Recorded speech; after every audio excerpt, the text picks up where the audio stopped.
क्या हो जब एक अकेले शख्स के घर में 300 बेटियां पल रही हों, वो बेटियां जिन्हें उनके सगे बाप जिंदा दफन करने जा रहे थे। तो सोचिए उस शख्स का मकाम अल्लाह के नबी की नजरों में कैसा होगा। आखिर नबी करीम ने उसे क्या बशारत दी, और यकीन मानिए ये जवाब सुनकर आपकी रूह कांप जाएगी। एक मर्तबा का वाकया है। एक आदमी नबी करीम सल्लल्लाहु अलैहि वसल्लम की खिदमत में हाजिर हुआ। आपने मुस्कुराते हुए फरमाया, ऐ बंदे खुदा, अल्लाह तुमसे निहायत खुश है। यह सुनकर वो शख्स हैरान रह गया। नबी करीम ने पूछा, तुमने ऐसा क्या अमल किया है जिससे अल्लाह तुमसे इतना राजी हुआ। वो आदमी सोच में पड़ गया, फिर झिझकते हुए बोला, या रसूल अल्लाह, मैंने कोई खास काम तो नहीं किया, लेकिन एक अमल ऐसा है जो मैं रोज करता हूँ। नबी पाक ने तवज्जो से फरमाया, वो काम क्या है। उसने बताया, एक दफा मेरे 2 ऊंट भागकर दूर चले गए। जब मैं उन्हें ढूंढने निकला तो देखा कि वो एक सरदार की जमीन पर चल रहे हैं। मैं उन्हें लेने गया तो सरदार ने कहा, अगर तुम्हारे ऊंट हैं तो ले जाओ। मैं अपने ऊंट लेकर वापस मुड़ने ही वाला था कि अचानक सुना सरदार अपने घर वालों से कह रहा है, जाओ देख कर आओ बेटा हुआ या बेटी। अगर बेटा हुआ तो इज्जत बढ़ेगी, अगर बेटी हुई तो मैं उसे जिंदा दफन कर दूंगा।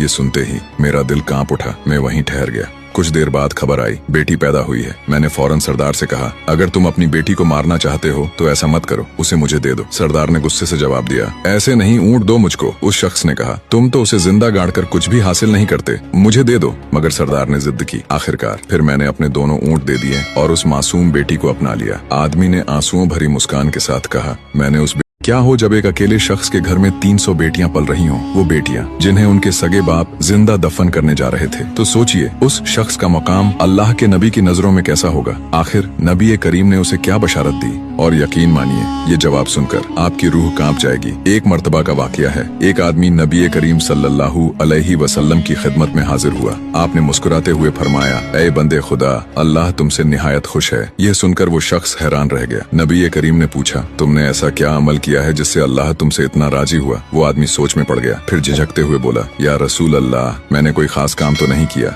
लेकिन एक अमल ऐसा है जो मैं रोज करता हूँ। नबी पाक ने तवज्जो से फरमाया, वो काम क्या है। उसने बताया, एक दफा मेरे 2 ऊंट भागकर दूर चले गए। जब मैं उन्हें ढूंढने निकला तो देखा कि वो एक सरदार की जमीन पर चल रहे हैं। मैं उन्हें लेने गया तो सरदार ने कहा, अगर तुम्हारे ऊंट हैं तो ले जाओ। मैं अपने ऊंट लेकर वापस मुड़ने ही वाला था कि अचानक सुना सरदार अपने घर वालों से कह रहा है, जाओ देख कर आओ बेटा हुआ या बेटी। अगर बेटा हुआ तो इज्जत बढ़ेगी, अगर बेटी हुई तो मैं उसे जिंदा दफन कर दूंगा। ये सुनते ही मेरा दिल कांप उठा। मैं वहीं ठहर गया। कुछ देर बाद खबर आई, बेटी पैदा हुई है। मैंने फौरन सरदार से कहा, अगर तुम अपनी बेटी को मारना चाहते हो तो ऐसा मत करो, उसे मुझे दे दो। सरदार ने गुस्से से जवाब दिया, ऐसे नहीं, ऊंट दो मुझको। उस शख्स ने कहा, तुम तो उसे जिंदा गाड़कर कुछ भी हासिल नहीं करते, मुझे दे दो। मगर सरदार ने जिद की। आखिरकार फिर मैंने अपने दोनों ऊंट दे दिए और उस मासूम बेटी को अपना लिया। आदमी ने आंसुओं भरी मुस्कान के साथ कहा, मैंने उस